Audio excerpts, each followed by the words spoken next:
Good evening, Kamini. Good evening, everyone.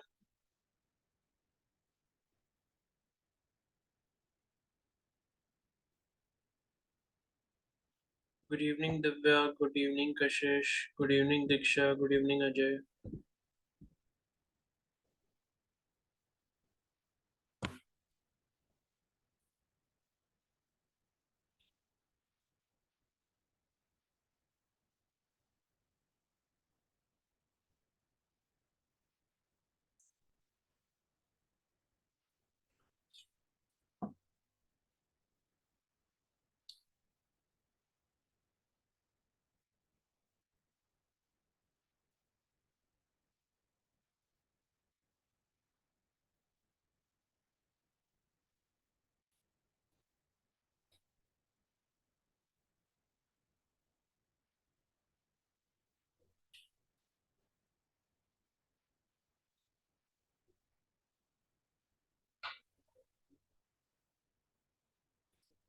Good evening, Akhila. Akhila, कहाँ हो आप इतने दिन से?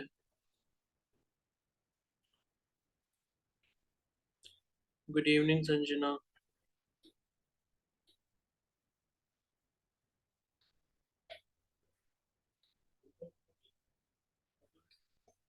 अखिला, कहाँ थे इतने दिन से?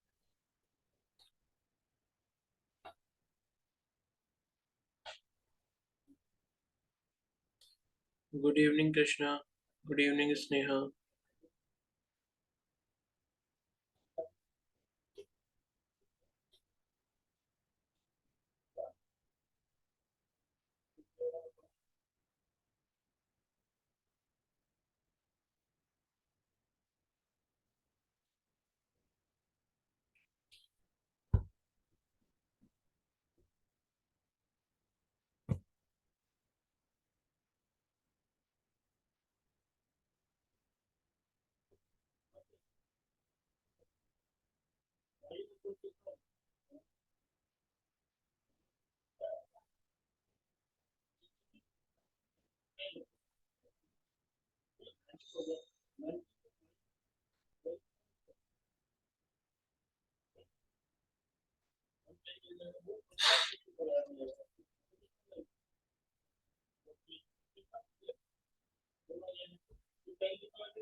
एक मिनट रुको. हाँ.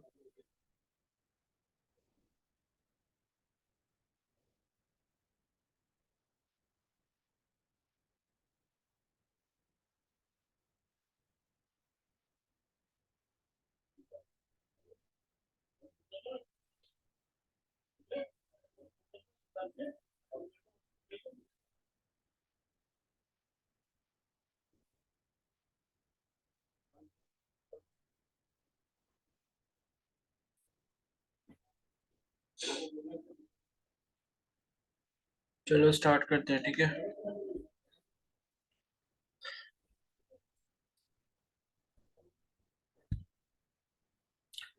तो कल जो है हमने मतलब क्या क्या पढ़ लिया था। फजांस रूल वगैरह पढ़ा था, ठीक है। और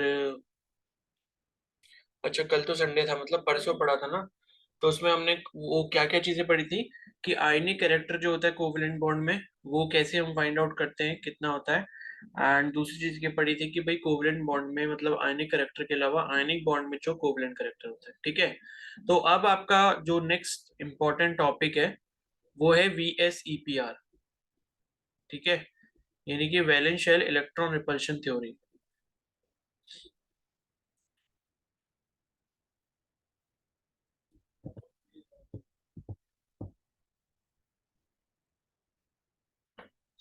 कनिष्का कहाँ थे भाई आप इतनी देर से?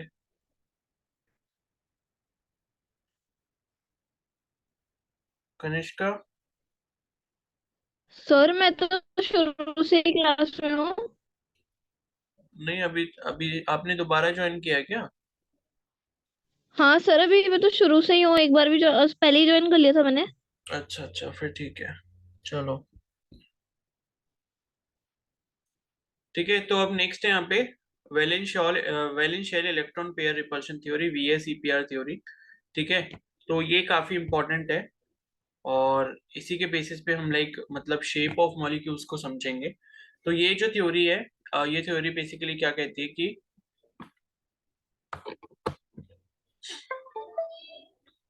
As already explain Lewis concept is unable to explain the shape of molecule, ठीक है। तो लुइस डॉट स्ट्रक्चर जो हमने देखा था, या कोसेल लुइस जो अप्रोच देखे थे हमने, वहां पर हमें शेप ऑफ मॉलिक्यूल के बारे में नहीं पता लग रहा था। तो this theory provides a simple procedure to predict the shape of covalent molecule. तो ये जो थ्योरी है valence shell electron pair repulsion theory, ये आपको क्या बताती है? ये आपको शेप बता सकती है कोवलेंट मॉलिक्यूल्स की। यानी कि प्रिडिक्ट कर सकती है कि भाई इसकी जो शेप है मॉलिक्यूल की किस तरीके की होगी। तो Sidgwick and Powell in 1940 proposed a simple theory based on the repulsive interaction of the electron pair in the valence shell of the atom. So it was further developed and redefined by Nielom and Gillespie. ठीक है। तो जैसे कि ये नाम है ना VSEPR, यानी कि valence shell electron pair repulsion theory. तो बेसिकली होता क्या है इसमें, जो हम शेप के बारे में बताते हैं किसी भी मॉलिक्यूल के जो कि कोवलेंट मॉलिक्यूल है, तो उस शेप में जो कंसिडरेशन लिया जाता है, एक तो हम क्या लेते हैं, मतलब जो मेन कंसिडरेशन होता है वो आपका होता है कि जो भाई आपके वैलेंस शेल के इलेक्ट्रॉन पेयर्स हैं, ठीक है।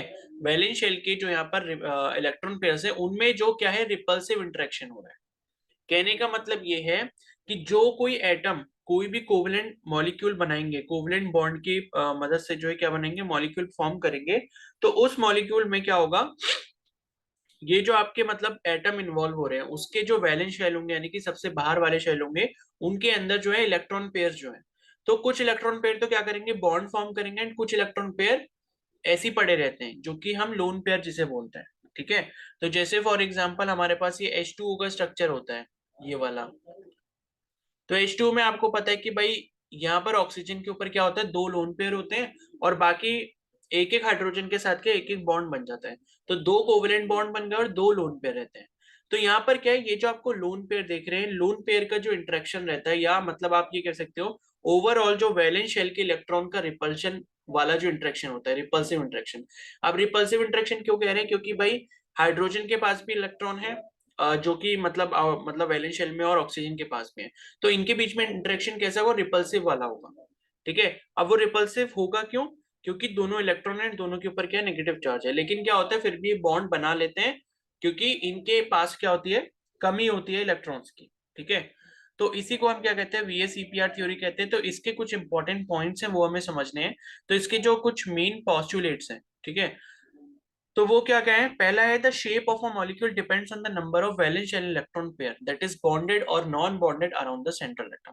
तो पहला जो इसका VSEPR थ्योरी का पॉइंट है वो ये कहता है कि जो शेप होती है किसी भी मॉलिक्यूल की, वो आपकी किस चीज पर डिपेंड करती है, it depends on number of valence shell electron pair, जो कि डेफिनेशन में ही है इसकी, ठीक है।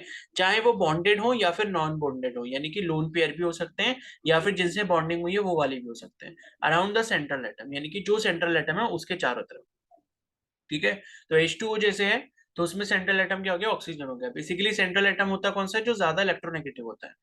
नेक्स्ट पॉइंट है इसमें, pair of electrons in the valence shell repel one another since their electron clouds are negatively charge.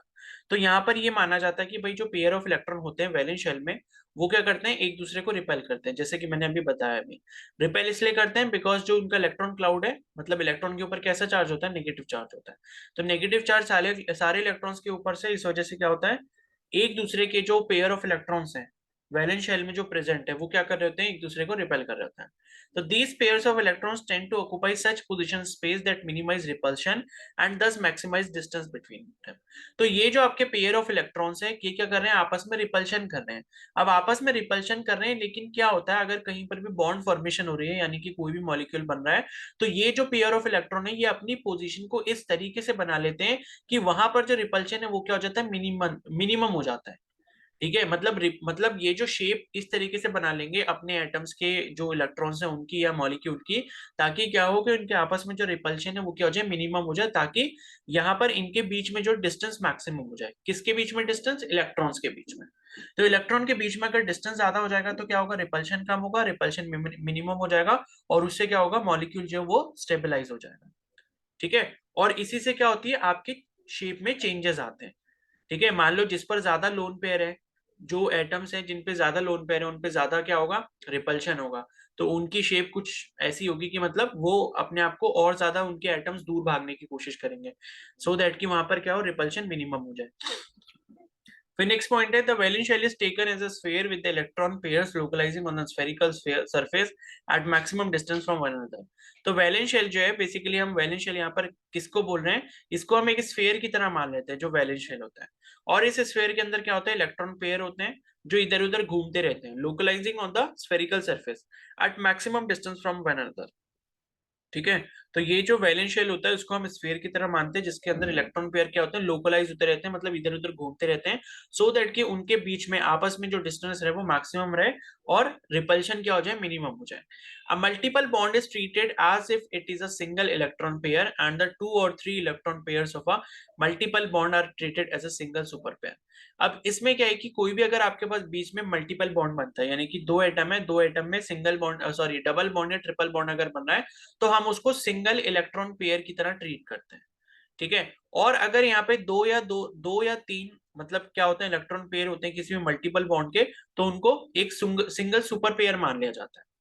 तो मल्टीपल बॉन्ड में जो है, मतलब हम उसको सिंगल इलेक्ट्रॉन पेयर कहेंगे, लेकिन उसी सिंगल इलेक्ट्रॉन पेयर की जगह क्या हो, अगर यहाँ पर दो या तीन इलेक्ट्रॉन पेयर हो जाए किसी भी मल्टीपल बॉन्ड के, तो हम उसे सिंगल सुपर पेयर कहते हैं। ठीक है, एंड नेक्स्ट है, when two or more resonance structures can represent a molecule the VSEPR model is applicable to any such structure.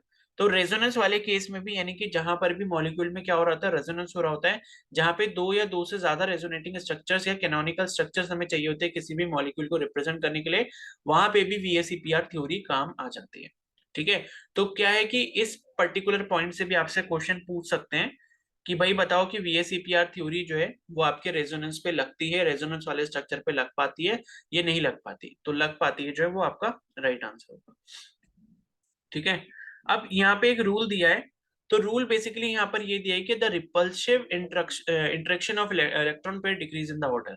यानी कि यहाँ पर जो बात की गई है वो इस बारे में बात की गई है कि भाई रिपल्सिव इंटरेक्शन जो है वो सबसे ज्यादा किस में होता है और सबसे कम किस में होता है। तो पहला यहाँ पर लिखा है लोन पेयर, लोन पेयर। ठीक है, यानी कि कभी कहीं पर भी किसी भी मॉलिक्यूल में अगर दो लोन पेयर प्रेजेंट है, तो उन दो लोन पेयर में जो रिपल्शन होगा वो सबसे ज्यादा होगा, एज कंपेयर टू सेकंड जो यहाँ पर लिखा है लोन पेयर बॉन्ड पेयर। ठीक है, यानी कि अगर कोई एक लोन पेयर प्रेजेंट है, एक बॉन्ड पेयर प्रेजेंट है, तो वहां पे उन दोनों के बीच में क्या होगा, कम होगा repulsive as compare to lone pair, lone pair. और उसके बाद सबसे कम किस में होता है रिपल्शन, बॉन्ड पेयर में। यानी कि कहीं पर भी अगर दो बॉन्ड्स बने हैं, दो से ज्यादा बॉन्ड्स बने हुए हैं, तो उनके बीच में रिपल्शन सबसे कम रहता है। ठीक है, तो वही सपोज जैसे यहाँ पर एग्जांपल ले लें अगर H2O का, इस तरीके से, तो यहाँ पर इसके ऊपर क्या रहता है, एक लोन पेयर यहाँ रहता है और एक लोन पेयर यहाँ पर रहता है। तो लोन पेयर इंटरेक्शन जो है, मतलब लोन पेयर में सबसे ज्यादा रिपल्शन होगा, यानी कि ये एक लोन पेयर है, ये एक लोन पेयर है, तो इन दोनों में रिपल्शन सबसे ज्यादा होगा, इसलिए ये कोशिश करेंगे कि एक दूसरे के सबसे ज्यादा दूर रहें। और एक दूसरे के सबसे ज्यादा दूर तभी ये रह सकते हैं जब ये दोनों ऑपोजिट रहें। तो इसी तरीके से लोन पेयर आपके क्या होते हैं, रिप्रेजेंट किए जाते हैं, और एक्चुअल मॉलिक्यूल में भी इसी तरीके से होता है, यानी कि सबसे दूर। और उसके बाद यहाँ पर लोन पेयर और बॉन्ड पेयर का होता है, यानी कि ये एक लोन पेयर है और ये एक बॉन्ड पेयर है। बॉन्ड पेयर का मतलब जो बॉन्ड बना है। तो लोन पेयर और बॉन्ड पेयर का जो रिपल्शन होता है वो लोन पेयर से थोड़ा कम होता है। और बॉन्ड पेयर जो है, यानी कि ये एक हाइड्रोजन वाला बॉन्ड बना है और ये एक हाइड्रोजन वाला बॉन्ड बना है, तो इनका जो रिपल्शन है वो सबसे कम होता है। तो ये आपको ध्यान रखना है, ठीक है। तो इसको ऐसे लिख सकते हो आप कि लोन पेयर रिपल्शन, ठीक है, ये आपका सबसे ज्यादा है किससे, लोन पेयर बॉन्ड पेयर से,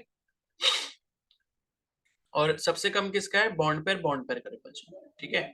उसके बाद है निलोम and गिल्स्पी refined the VACPR model by explaining the concept difference between the lone pair and bonding pair of electron. While the lone pairs are localized on the central atom, each bonded pair is shared between two atoms. तो यहाँ पर क्या, ये जो निलोम और गिल्स्पी, इन्होंने जब इसको क्या किया था, बाद में थ्योरी को थोड़ा सा बदला था, तो इन्होंने एक चीज ये बताई कि जो लोन पेयर्स होते हैं वो आपके लोकलाइज रहते हैं कहाँ पे, सेंट्रल एटम पे, यानी कि जो लोन पेयर है वो आपके इधर उधर कहाँ घूमते हैं, सिर्फ सेंट्रल एटम पर घूमते रहते हैं। लेकिन जो बॉन्ड पेयर होता है, बॉन्ड पेयर के पास क्या जगह है, दो एटम के पास घूमने की, क्योंकि जो भी एक बॉन्ड पेयर बना होगा वो दो एटम के इलेक्ट्रॉन से बना है, यानी कि वो जो है वो दोनों ऑर्बिटल, मतलब दोनों एटम के ऑर्बिटल के मिक्सिंग से जो है, या दोनों ऑर्बिटल के मिक्स होने पर जो है आपका एक बॉन्ड पेयर बना है। तो क्या है कि वो दोनों एटम पर क्या हो सकता है, लोकलाइज हो सकता है। तो as a result the lone pair electrons in a molecule occupy more space as compare to the bonding pair of electron, ठीक है। तो यहाँ पर क्या है कि जो लोन पेयर के इलेक्ट्रॉन्स है वो आपके मॉलिक्यूल में क्या करते हैं, ज्यादा स्पेस ऑक्यूपाई करते हैं, बिकॉज क्या है कि वहां पर वो सिर्फ सेंट्रल एटम पर है, मतलब। और यहाँ पर अगर ये बॉन्ड पेयर की अगर हम बात करते हैं, तो बॉन्ड पेयर में क्या होगा, इलेक्ट्रॉन्स के पास आपका जो ऑर्बिटल बन गया, यानी कि दोनों ऑर्बिटल को मिक्स करके जो एक नए बॉन्डेड ऑर्बिटल की जो आपकी फॉर्मेशन होगी, वो जो स्पेस होगा वो काफी कम होगा एज कंपेयर टू जो लोन पेयर के लिए आपके पास स्पेस अवेलेबल है।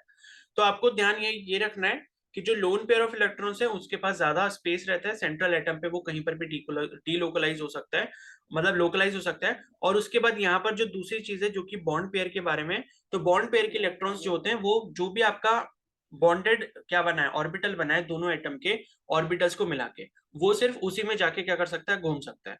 तो इस वजह से उसके पास जो स्पेस है वो कम है। तो this results in greater repulsion between lone pair of electron as compare to the lone pair and bond pair repulsion.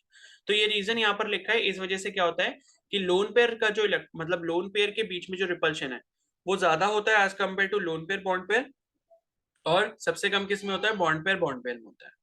तो these repulsion affects So these repulsion effects result in deviation from idealized shapes and alterations in bond angles in molecules. तो होता क्या है कि भाई जो भी, मतलब हम अगर आइडियल केस ले रहे हैं, कि आइडियल केस लेने का मतलब ये है कि भाई क्या हो रहा है कि हमारे पास कोई भी मतलब कोई भी हमने बॉन्ड बनाया है किसी भी मॉलिक्यूल में, तो उसमें क्या होगा, जो भी हम पहले से ये सोचते हैं कि भाई इस पर्टिकुलर मॉलिक्यूल की शेप इस तरीके से होनी चाहिए, लेकिन ये रिपल्शन की वजह से क्या होता है, यानी कि जो लोन पेयर का रिपल्शन सबसे ज्यादा है, फिर लोन पेयर बॉन्ड पेयर का थोड़ा बीच में है, और उसके बाद बॉन्ड पेयर का सबसे कम है। तो ये रिपल्शन की वजह से क्या होता है, डेविएशन देखने को मिलती है, यानी कि लोन पेयर जैसे ही आता है वो सारी चीजें खराब कर देता है, यानी कि लोन पेयर आने से क्या होता है, आपकी जो शेप होती है मॉलिक्यूल की वो चेंज होना स्टार्ट हो जाती है। तो अभी हम देखेंगे भी आगे कि अगर कोई भी लोन पेयर नहीं होता तो शेप ऐसी होती है, लेकिन लोन पेयर जैसी आएगा वैसी शेप क्या होती है, चेंज होने लग जाती है, ठीक है। और उसके बाद क्या, यहाँ पर बॉन्ड एंगल्स में आपको अल्टरेशंस देखने मिल जाते हैं, यानी कि बॉन्ड एंगल जो वो आपका चेंज होता है, ठीक है। तो किसी केस में हो सकता है बॉन्ड एंगल बढ़ जाए किसी साइड से, किसी केस में हो सकता है कि बॉन्ड एंगल घट जाए। तो for the prediction of geometrical shapes of molecules with the help of VACPR theory, it is convenient to divide molecules into two categories. पहला है molecules in which the central atom has no lone pair, and दूसरा है molecules in which the central atom has one or more lone pair. तो VACPR से अगर हम यहाँ पर शेप पता करना चाहते हैं मॉलिक्यूल्स की, तो हमारे पास दो तरीके होते हैं मॉलिक्यूल्स को डिवाइड करने के। पहला तो ये है कि वो वाले मॉलिक्यूल जिसमें कोई भी लोन पेयर नहीं है, और दूसरे वो मॉलिक्यूल हो गए जिसमें एक या फिर एक से ज्यादा लोन पेयर है। ठीक है, तो दो पार्ट्स में हम डिवाइड कर लेते हैं। तो table 4.6 page 114 shows the arrangement of electron pair about a central atom A without any lone pair and geometries of some molecules या ions of the type AB। ठीक है, तो ये जो है इन्होंने यहाँ पर 114 ही दिया हुआ है। ठीक है, अब यही जो है ये आपको याद करने होंगे। कैसे याद करने होते हैं? ठीक है, तो ये जो है ये आपकी जो टेबल है, ये टेबल किसके लिए? जिसमें आपके लोन पेयर मॉलिक्यूल के ऊपर नहीं है।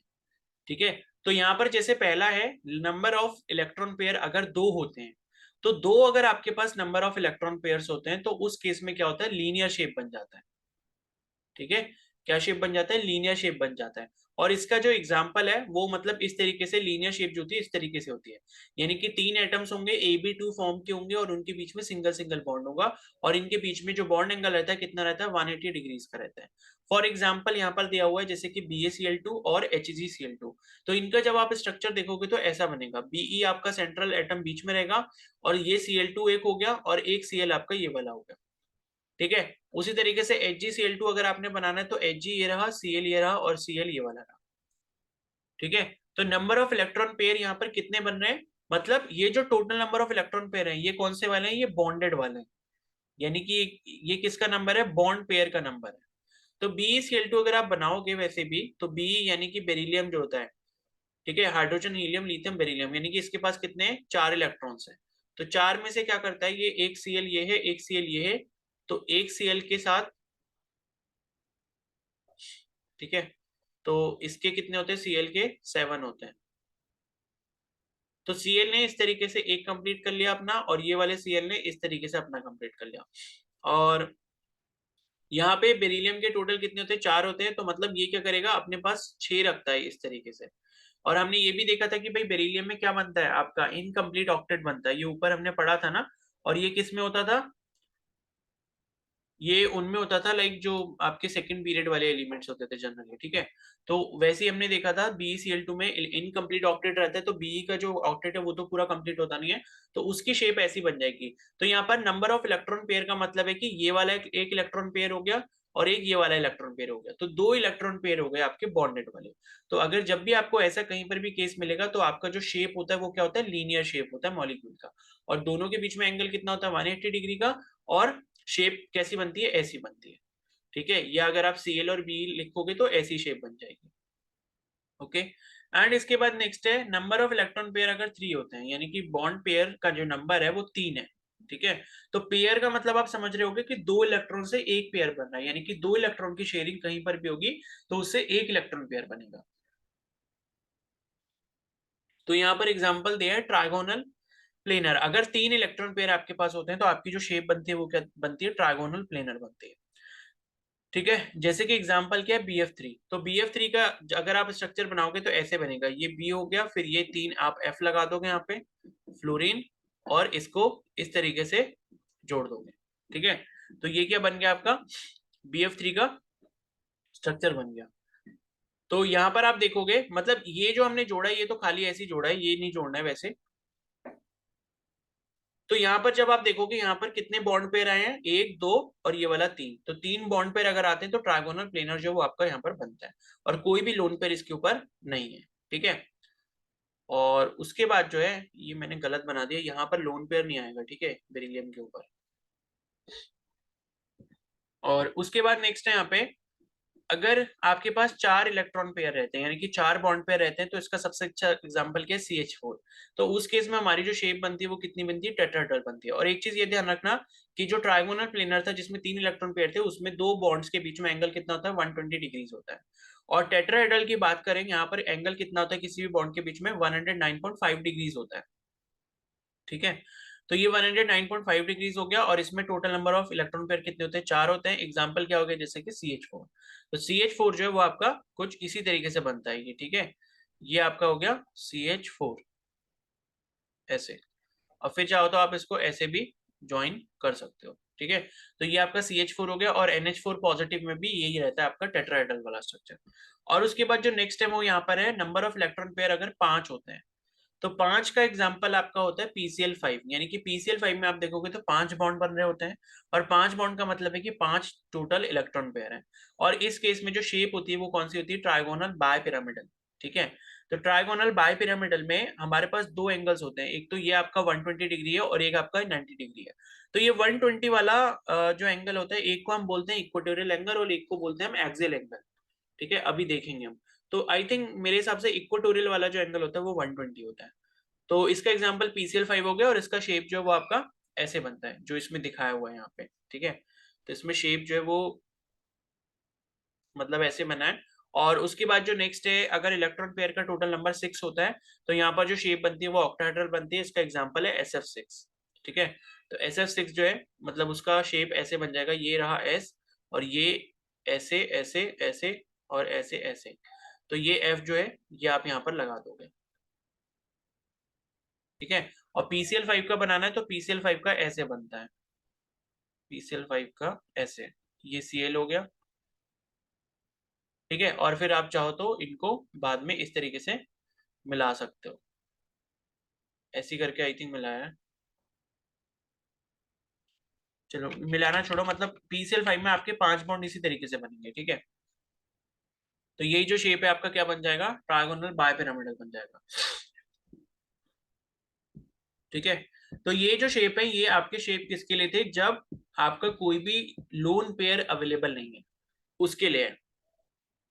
उसके बाद है, तो ये हो गया फिर। ठीक है, तो table 4.8 page 116 explains the reason for the distortion in the geometry of the molecule as depicted in table 4.6 in the compounds of AB2, AB3, AB4, AB5 and AB6 arrangement of electron pairs and the B atoms around the central atom R। तो ये आपको shape मिली थी भाई, अगर दो electron pair होंगे तो कौन सी शेप थी, लीनियर। एंगल कितना था, 180 डिग्री। अगर तीन इलेक्ट्रॉन पेयर होंगे तो ट्रायगोनल प्लेनर बनेगा, 120 डिग्री एंगल होता है। टेट्राहेड्रल का मतलब है कि चार इलेक्ट्रॉन पेयर बन रहे थे, तो चार इलेक्ट्रॉन पेयर के केस में टेट्राहेड्रल शेप बनती है। एंगल कितना था, 109.5 डिग्री था। उसके बाद पांच इलेक्ट्रॉन पेयर जब बन रहे थे तो क्या था, शेप आपका ट्रायगोनल बायपिरामिडल था। और इस केस में एक मतलब दो एंगल्स आई थिंक कितने के होते हैं, 90 डिग्री के होते हैं, और बाकी तीन एंगल शायद 120 डिग्री के होते हैं। ठीक है, और उसके बाद जो है यहाँ पे और क्या था, तो सच arrangement can be seen in the molecules like BF3। तो ये इसके एग्जांपल हमने देख ही लिए, और ये आपको दिखाया भी हुआ है, जैसे कि पहले यहाँ पर BeCl2 ये बना हुआ है, फिर उसके बाद BF3 ऐसे बना है, एंगल 120 डिग्री है, फिर CH4 में 109.5 डिग्री हो गया टेट्राहेड्रल शेप, और उसके बाद PCl5। ठीक है, और ये क्या था, ट्रायगोनल बायपिरामिडल था। ओके, तो ये हो गया। और उसके बाद है the VACPR theory is not able to predict the geometry of a large number of molecule, especially the compounds of p block element accurately। तो इसका लाइक एक ड्रॉबैक भी है कि p block element की जो कंपाउंड्स होते हैं, ठीक है, उनकी जो शेप है उसको प्रिडिक्ट ये नहीं कर, ठीक है, इज एबल टू प्रिडिक्ट। ठीक है, मतलब एबल टू प्रिडिक्ट लिखा है, सॉरी, ड्रॉबैक नहीं है। ठीक है, ये तो VACPR theory is able to predict geometry of a large number of molecules, especially the compounds of p block elements accurately। तो p block के जो भी compounds होते हैं, जैसे कि हमने PCl5 देखा, ठीक है, BF3 देखा, तो p block के जितने भी compounds हैं उनकी जो shape है वो easily ये predict कर लेता है। It is also quite successful in determining the geometry quite accurately even when the energy difference between possible structures is very small। तो क्या है कि अगर मतलब क्या है, जो आपकी ज्योमेट्री है वो उस टाइम पे भी ये बता सकता है किसी भी मॉलिक्यूल की, जहां पर आपका एनर्जी डिफरेंस जो होता है किसी भी पॉसिबल स्ट्रक्चर का मतलब ये है कि जैसे मान लो अगर हमारे पास मल्टीपल स्ट्रक्चर्स हैं एंड उसमें अगर एनर्जी डिफरेंस काफी कम है, तो उस केस में भी जो ये क्या बता देता है, हमें ज्योमेट्री के बारे में बता देता है। तो the theoretical basis of the VACPR theory regarding the effects of electron pair repulsions on molecular shape is not clear and continues to be a subject of doubt and discussion। ठीक है, तो the theoretical basis of the VACPR theory regarding the effects of electron pair repulsion on the molecular shape, मतलब ये है कि जो molecular shape पर आपका इफेक्ट आ रहा है किसका, इलेक्ट्रॉन रिपल्शन का, वो अभी भी इतना ज्यादा क्लियर नहीं है। ठीक है, उसके बारे में अभी भी क्या है, रिसर्च चल रही है कि और क्या क्या चीजें ऐसी होती हैं जिसकी वजह से मतलब क्या है, हम कंसीडर कर रहे हैं कि इलेक्ट्रॉन पेयर का जो रिपल्शन है वो क्या कर रहा है, अफेक्ट कर रहा है शेप को। ठीक है, तो ये जो हमने देखी ये टेबल आपको जो है ये याद करनी पड़ेगी। ठीक है, तो इस टेबल से क्वेश्चंस आते हैं। क्वेश्चंस कैसे आते हैं कि मतलब कई बार अभी हाइब्रिडाइजेशन भी आगे पढ़ेंगे, तो आपको उसमें भी शेप निकालनी होती है। तो यहाँ पर क्या है कि जैसे ये आपको जो मैंने अभी बताया, ये सारी शेप आपको याद होनी चाहिए, उनके बीच में एंगल कैसा होता है और उनकी शेप दिखती कैसे है, और उसके जो भी एग्जाम्पल है ये टेबल आप याद करोगे, ठीक है।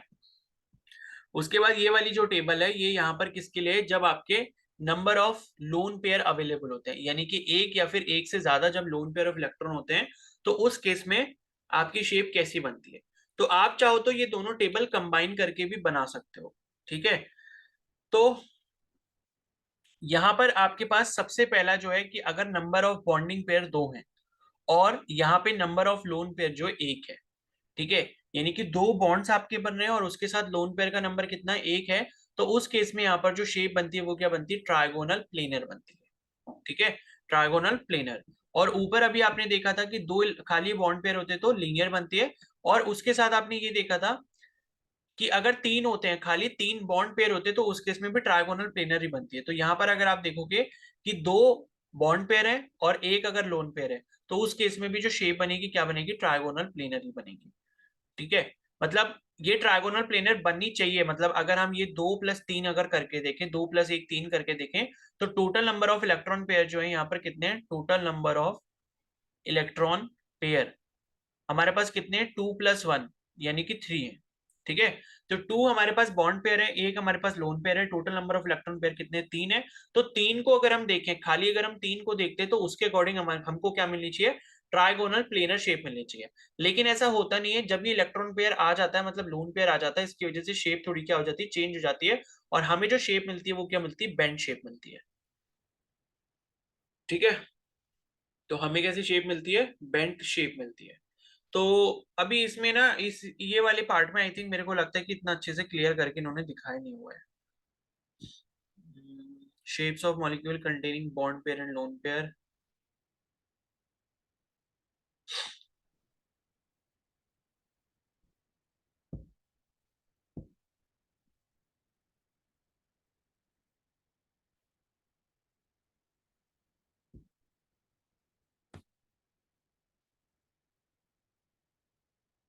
ठीक है, चलो इसी से कर लो।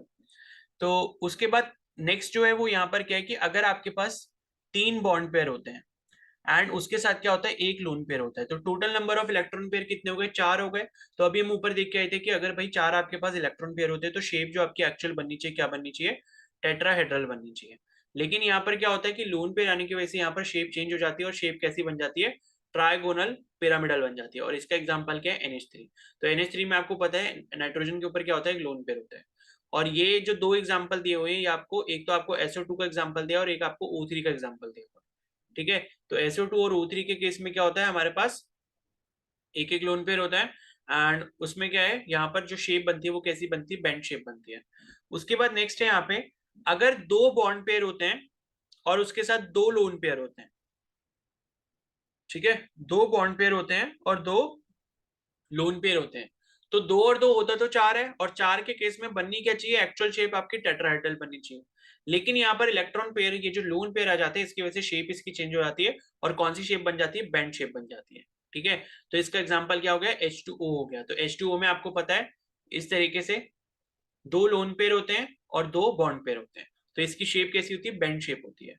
और ये वाली बेंट जो है शेप, ये आपके ऊपर वाली जो ये वाली बेंट था, इससे थोड़ा सा अलग होगा, ठीक है। उसके बाद नेक्स्ट है यहाँ पर, अगर हमारे पास total number of electron pair कितने होते हैं, टोटल 5 होते हैं, और उसमें से अगर 4 इलेक्ट्रॉन मतलब 4 बॉन्ड पेयर है और एक लोन पेयर है, तो टोटल कितने हो गए, 5 हो गए। और 5 इलेक्ट्रॉन पेयर के लिए अभी हमने देखा था ऊपर, 5 इलेक्ट्रॉन पेयर के लिए ये हमने देखा था कि शेप, एक्चुअल शेप कैसी होती है, ट्रायगोनल बायपिरामिडल होती है। तो वही यहाँ पर लिखा है 4+1 अगर 5 करोगे, यहाँ पर टोटल कितना आ गया 5, तो 5 के लिए क्या कौन सी शेप होती है, एक्चुअल शेप होती है ट्रायगोनल बायपिरामिडल। लेकिन अगर यहाँ पे एक इलेक्ट्रॉन पेयर आ गया तो उसकी वजह से शेप क्या हो जाती है, चेंज हो जाती है, और शेप कैसी बन जाती है, सी सॉ शेप बन जाती है, ठीक है। तो सी सॉ शेप, सी सॉ आपने सभी ने देखा होगा, तो सी सॉ जैसा होता है वैसी शेप बन जाती है। जैसे इसका एग्जांपल है SF4।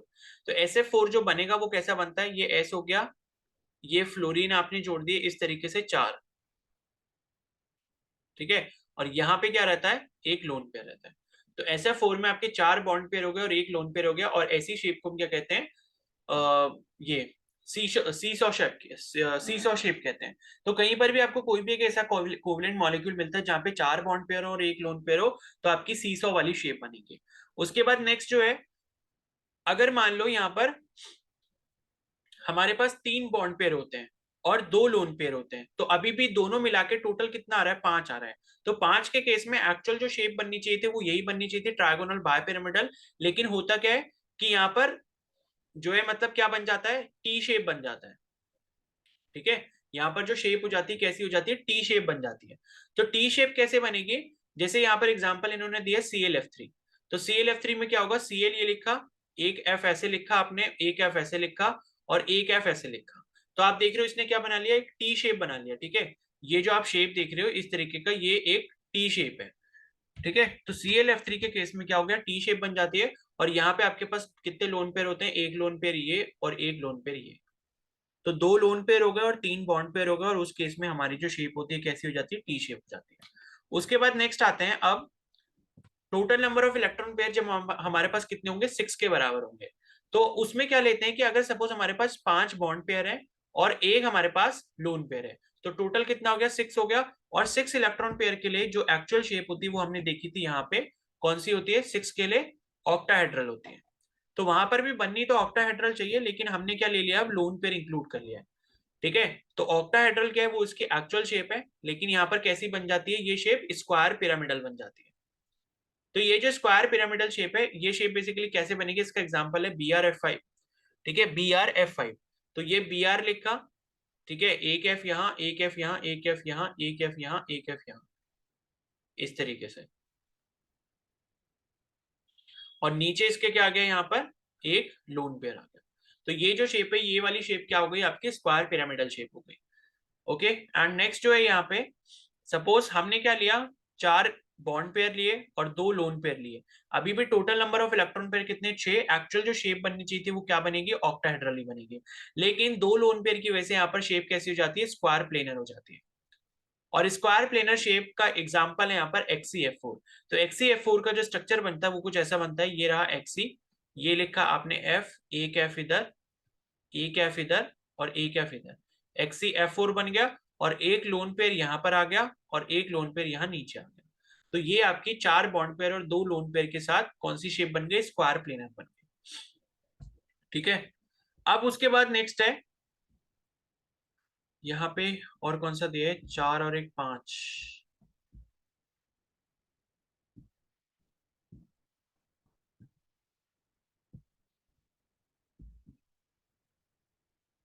ठीक है, तो यहाँ पे देखो, ये सभी शेप के आपको रीजन समझाएं कि लोन पेयर से जो शेप है वो चेंज क्यों हो रही है। ठीक है, तो shape of molecule containing bond pair and loan pair. तो सपोज यहाँ पर एग्जांपल है कि नंबर ऑफ बॉन्डिंग पेयर अगर 4 है एंड उसके साथ यहाँ पर नंबर ऑफ लोन पेयर जो है 5 है। ठीक है, तो 4 और एक टोटल कितना हो गया, 5। और 5 के केस में शेप कैसी होती है, ट्रायगोनल बायपिरामिडल होती है। ठीक है, तो ये हमने देखा भी था, 4 और एक 5, 5 इलेक्ट्रॉन पेयर जब टोटल होते हैं तो कौन सी शेप बननी चाहिए, ट्रायगोनल बायपिरामिडल बननी चाहिए। लेकिन जब यहाँ पर एक लोन पेयर आता है तो आपकी जो शेप है वो कौन सी बन जाती है, क्या लिखा था यहाँ पे, 4 और एक 5 सेकेंड,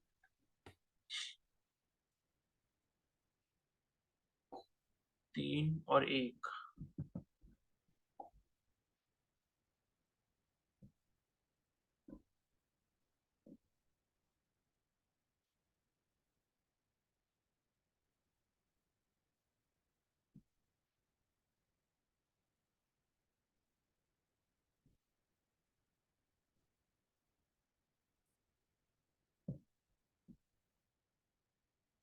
आई थिंक ये गलत लिखा हुआ है यहाँ पे, ये AB2E जो है ये आपका गलत लिखा है यहाँ पे, ये ना,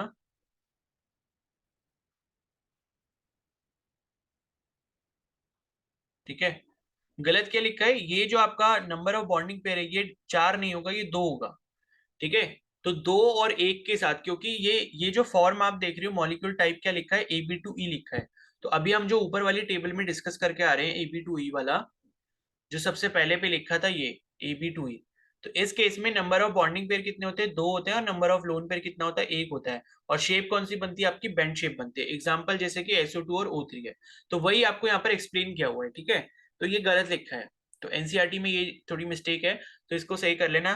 तो यहाँ पर 2 बॉन्ड पेयर है और एक आपका लोन पेयर है, टोटल कितने हो गए 3, और 3 के केस में जो शेप बनती है वो क्या बनती है